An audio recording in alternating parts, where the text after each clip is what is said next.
Hello learners, welcome to my YouTube channel Foundation Learning. So today I'll be teaching modern history जिसे मैंने 4 part में classify करा हुआ है for better understanding history of 18th century, colonialism, nationalism, India after independence.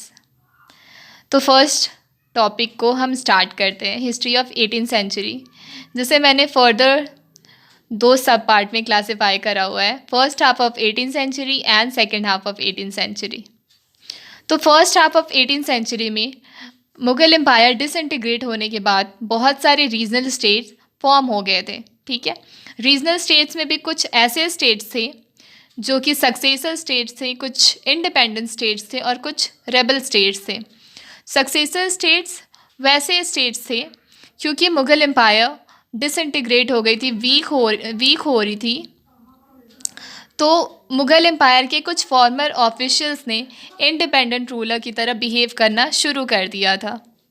जैसे बंगाल को किसने found करा? मुर्शिद कुली खान ने एज अ इंडिपेंडेंट स्टेट, जो कि इनिशियली तो दीवान होते हैं बंगाल के। दीवान मतलब कि रेवेन्यू कलेक्शन और फाइनेंस के वो इंचार्ज हुआ करते थे। लेकिन औरंगजेब के डेथ के बाद उन्होंने इसका एडवांटेज उठाते हुए सूबेदार के पोस्ट को भी अज्यूम कर लिया था, लेकिन फॉर्मली मुग़ल एम्पायर से अपने लिंक को ब्रेक या कट ऑफ नहीं किया था। तो मुग़ल एम्पायर में 2 सेपरेट पोस्ट हुआ करते थे, सूबेदार एंड प्रोविंशियल दीवान। सूबेदार का मतलब होता है head of civil and military administration, जो कि public welfare and military administration की देखभाल किया करते थे। एंड प्रोविंशियल दीवान मैंने आपको ऑलरेडी बताया, जो कि इंचार्ज हुआ करते थे रेवेन्यू कलेक्शन और फाइनेंस मैटर को। ओके, और दोनों ऑफिशियल्स जो हुआ करते थे ना, वो चेक एंड बैलेंस का काम किया करते थे। ओके, तो 1727 में मुर्शिद कुली खान को उनके सन इन लॉ सुजाउद्दीन ने सक्सीड करा था, और सुजाउद्दीन को सक्सीड करा था उनके सन सरफराज खान ने। और सरफराज खान ने रूल करा 1739 टिल उन्होंने उनका ड्यूरेशन बहुत ही शॉर्ट रहा, क्योंकि अली वर्दी खान ने उनको मार दिया था और थ्रोन को कैप्चर कर लिया था 1740 में, और उन्होंने रूल करा 1756 तक विथ एफिशिएंट एडमिनिस्ट्रेशन। लेकिन but was frustrated with constant Maratha invasions.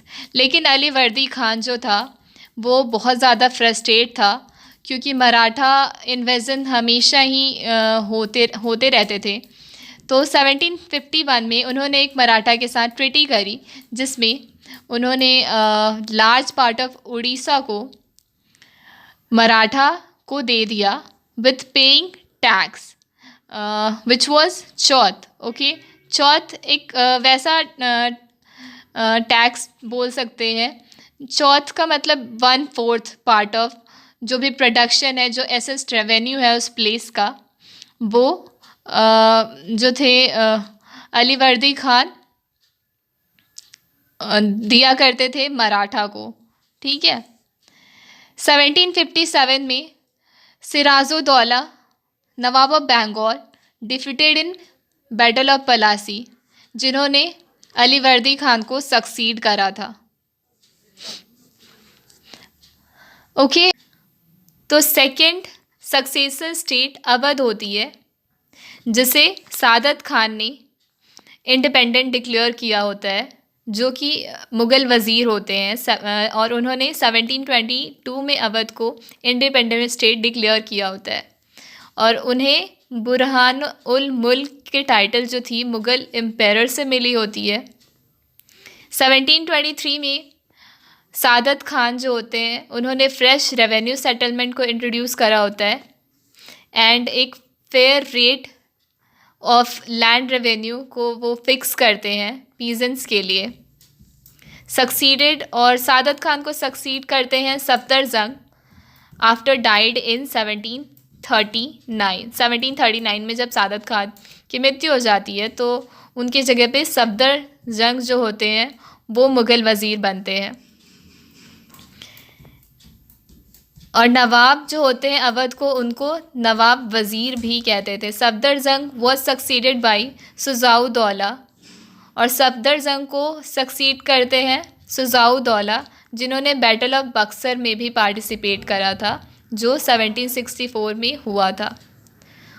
उसके बाद हैदराबाद होता है सक्सेसर स्टेट, जिसके फाउंडर होते हैं निज़ाम उल मुल्क, चिनकिलिच खान जिनका नाम होता है, और निज़ाम उल मुल्क के टाइटल उन्हें मुग़ल एम्पायर से मिली होती है, मोहम्मद शाह जो होते हैं उनसे।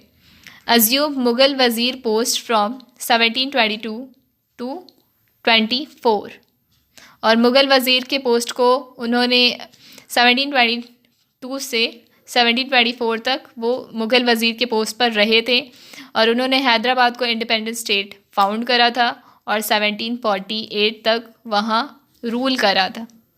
उसके बाद रेबल स्टेट को हम नेक्स्ट लेक्चर में पढ़ेंगे। Thank you for watching.